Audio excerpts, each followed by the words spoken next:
Welcome to the Handful of Leaves episode. I am the host, Cheryl. The guest I have today is Sister Sylvia. She's an experienced Dhamma speaker, practitioner, and scholar. She has a lot of experience in Dhamma practice. So I'm very excited to invite her. Welcome, Sister Sylvia. Hello. Part 1. The episode explores Dhamma principles Filial Buddhists must know. We want to learn a little bit more about attachment and parental child love and to acknowledge the difficulties of caretaking. And part 2, we will be approaching the topic of sickness and mortality. So, Sister Sylvia, do you have any guiding principles to share with us about how we can truly honor our parents and fulfill our duties to them?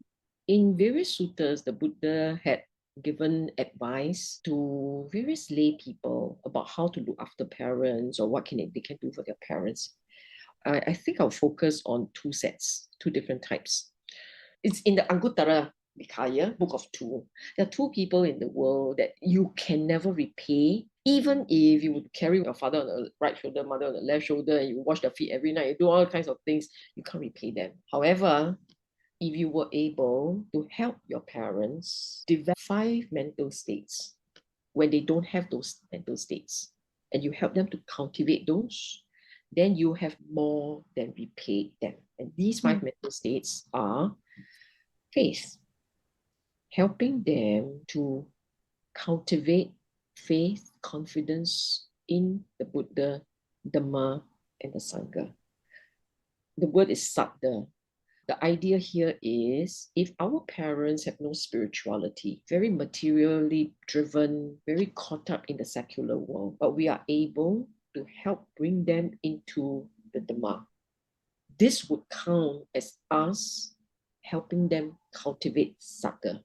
So if, for instance, bring our parents when we go for our monastery service, we go pay respect, we go pray, we go and help them link up with monks, we get them interested in the Dhamma, that kind of work, that sort of activities will count as helping our parents develop faith. The second mental state is sila, morality. Minimally, we must help our parents to understand why and how to observe the precepts. Just in small measures. Some parents, they are not able to really understand what do you mean by no telling lies. A bit also cannot, man. They may say something like this. Let me say we try our best. We just try our best. We try our best by not killing, not taking things not given to you. And actually explain the precepts. And every little thing that they do right, you must applaud. So you can encourage them. Get them to recognize that you're trying to help them do is don't hurt another, don't hurt other beings. So you're protecting the staining of their minds. So that's the second one. The third one is to get them interested in the Dhamma. So they call sutta. Sutta is essentially understanding, learning the Dhamma. Get them interested. My advice to people who are keen to help their parents is to go and learn Dhamma Prabhas. Tell stories. Stories people like to hear. Your parents read to you storybooks at night to help you go to bed. Now you read to them Dhammapada verses and tell them Dhammapada stories to get them happy and enjoy and laugh. And the story hopefully will sink in a takeaway, a moral takeaway. So you just help them. You plant Dhamma seeds for them. Fourth is to get them to become more generous, more giving, more forgiving, more loving. Generosity is not just about giving money. It's about forgiveness. It's about letting go of unwholesome mental states. Help them with that. And then if you can, eventually, is growing panya, right? The fifth one is helping them to become wiser. Focus on talks of mortality. You don't have to like in your face, daddy, mommy, you're going to die. No, you don't have to do that. You can be more philosophical. No, our life are really short. 80 years and it's all over. You're reflecting on your own. 30 years later, I'm all grown up. I have a kid. We've come such a long way. And before we know it, we're all gone. Something like that, you know. So more generic, but nonetheless dripping into their mind mortality in very slow ways. Why do you want to periodically reflect on mortality? It's part of the practice. If you can have mortality as part of your general awareness, you become more forgiving. You have a deeper sense of urgency about doing good, avoiding evil, that kind. That's one set of guidance given by the Buddha, and I found that very useful in my engagement with my mother. My father has passed on, there's only my mother. In this very simple, slow way, she's gotten very good at accepting the impermanence of life. She's very good at that. And she will say things like, oh, we're all still alive, we must do good, must do the right thing, help people, help people. Little things like that. They make it simple English, but very powerful. Another said, which was actually taught by the Buddha in Sigala, the advice to Sigala. Sigala was this young man who was told by his father to go and bow in 6 directions. In a space where the father knew the Buddha would come by for his arms round, so sent him there. And the Buddha saw this young man bowing in 6 directions and then asked him, what are you doing? Then this young man say, oh, my late father told me to do this, to pay respect to 6 directions. Because it's not how you do it. Because the 6 directions refers to 6 sets of relationship. But here I'm going to talk about specifically that between parents and children. The Buddha indicated very clearly the parents must help the child to develop right values. Teach them to know right from wrong. So guide them on moral values. Help them to earn a living. So must provide for them to be able to learn so that they can go and earn a living. Then in the ancient time, there are little things like parents are obligated to help arrange marriages for their children because that's ancient India, where young people do not have opportunity to meet. So the Buddha is basically saying you need to let your child go and help your child form his family or her family. So little things like that are very cute. So from the parent to the children, as you can see very clearly, obliged to help them form a family, earn a living, know right from wrong. That's broadly what the parent should do. For the child to the parent, to look after them in their old age. They have looked after you when you were young. Now you should look after them when they are old. It is supporting them, looking out for them, doing their duties for them, helping to carry their burden, in other words. And when they have moved on, the Buddha says the child should also do some form of ancestor worshipping to basically share merits with them. How do you ensure good relationship is when the individual do what is necessary to look after another. So the parent look after you by helping you gain the ability to look after yourself. You look after your parents by watching out for them when they are no longer able. So what does this mean, right? In real sense, in our world, whether or not your parents need it, because these days parents are very rich, they have their own means, but whether or not they need it, just give them some financial token and make them feel good. Hey, my child loves me. It makes them feel good about themselves and do their duty for them. They may not ask you to, but you will want to. So basically, you're saying, I've grown up. It's my turn to now carry this family. What else? He said that when you earn well, as a layperson, you earn well, spend it. Spend on yourself. Spend on your parents. Spend on your loved ones. This thing about spending on your parents, it comes out again and again. One of the causes, he said, for downfall, one of the conditions for downfall is you have means and you don't look after your parents. So this notion that a child has financial obligation to parents comes out again and again as a point that he makes. A condition, and I repeat, one of the conditions for downfall is a child has means but does not look after his parents. And I think what you shared really makes me salute the Buddha even more again, because he covers all the material basis, the duties, the physical pains and needs that we need to take care, and also he covers the mental states of the 5 qualities that you shared with us. So he really cover all grounds. Right now, current context is common sentiment where parents say, hey, you must be grateful I raised you up, did this for you. And it's something that all Asian parents say. But How can individuals then differentiate between sacrificing personal needs and repaying our debts? So one example could be, because you use financial, right? Some parents would say, hey, you must give me X amount every month. But what if the person is struggling with their own financial responsibilities?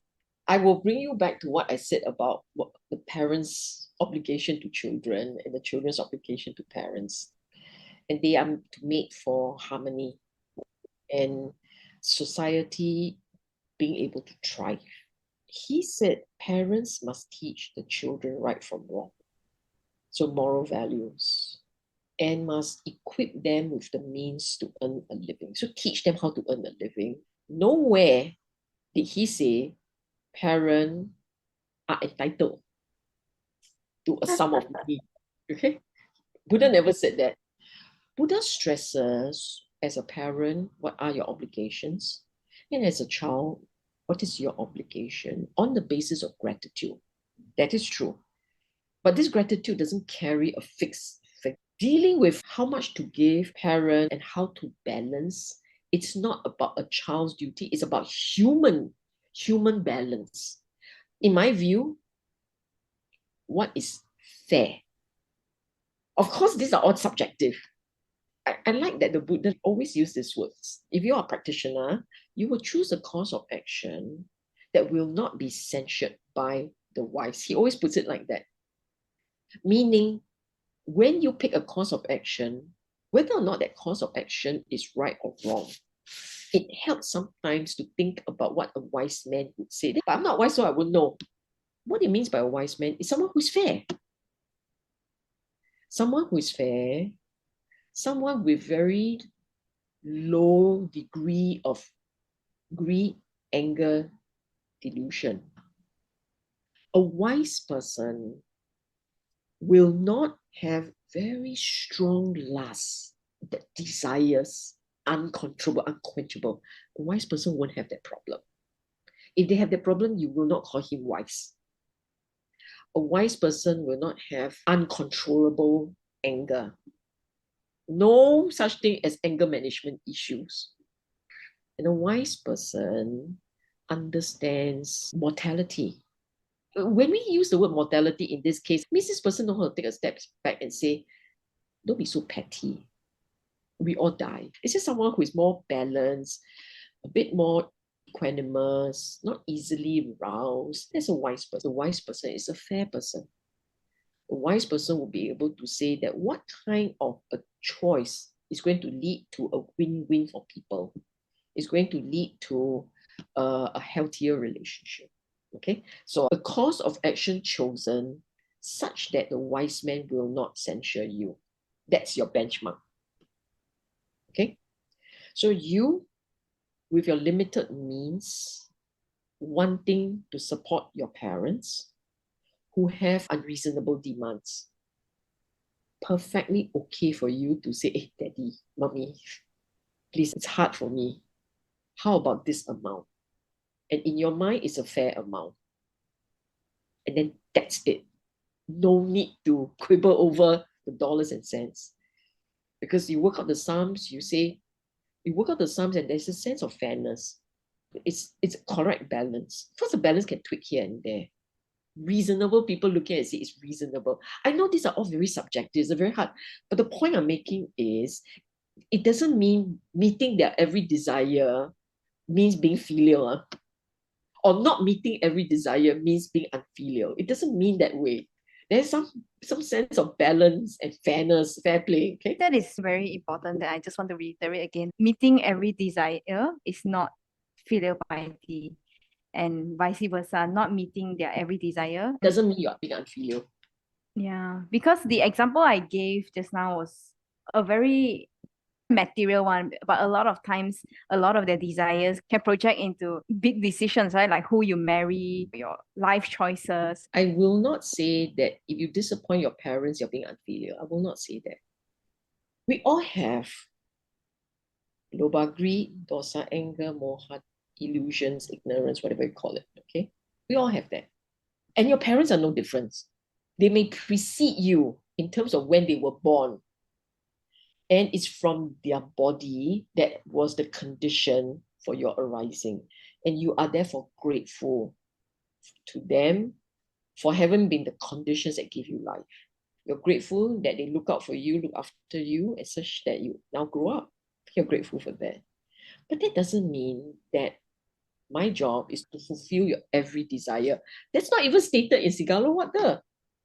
In Sigalo, you wouldn't never say that. Yeah. Mm. He said, carry their burden when they are old and they are not able.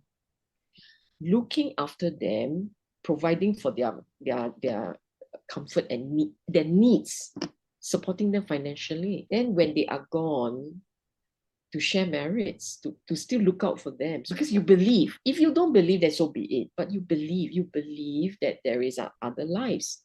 So because there are other lives, you also want to look out for them, just as they had looked out for you, you want to look out for them. But nowhere is it said that a child should unquestioningly fulfill their parents' every desire. I can understand that when parents have very strong desires, which sometimes may be to the detrimental of the individual feels this pressure to comply. Just give you one example. Mm. Your parents run a butchery. You are a Buddhist. Your parents say you must take over the family business. And she said, I'm not killing. And they say, no, you are unfilial. And then you do it because you want to adhere to their desires. Mm. You should never comply with a demand that breaks precepts. That's rule number one. You should never comply with a demand or an insistence that lead to you feeling conscience stricken. Your parents say you must divorce this woman or you must not go with this woman. But you're already married, something like that, because they don't like her. Why you don't like her? Because she comes from a poor family. Your parents say you must abort the child. No way. Precepts. If it causes you angst because it seems wrong by your precepts, by your conscience, by the law, then you know lah. No way am I going to comply. Yeah. In fact, your job will be to like 回头是岸, you must turn back. Turn You have back gone the to ship. the other side. I really don't see it as straightforward. Yeah, I think familial relationships are the toughest to navigate because precisely there are so many gray areas. But having that firm stance on never complying to breaking our precepts is Correct. I will also add that when people make demands on you, and it's not just parents, your boss comes along, your spouse, your children, people coming along making demands on you, you must also filter it through your hiri otapa, your conscience, and your regard for the law. It needs to be filtered through there, exercise some wisdom. We look after people and look out for them, make sure they are okay.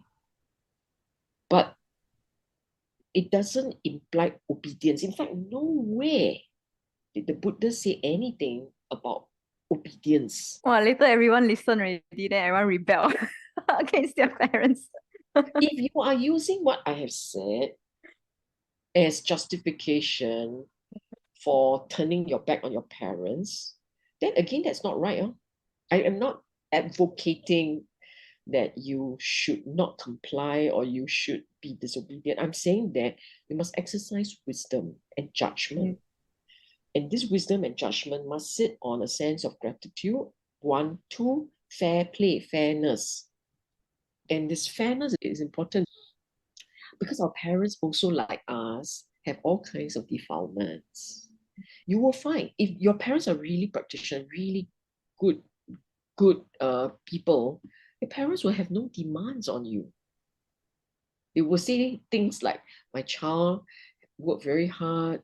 I really don't want to make life difficult for him. Then your parents have gone the other way. Then you better go and disturb them. You go and look after them, like check out on them.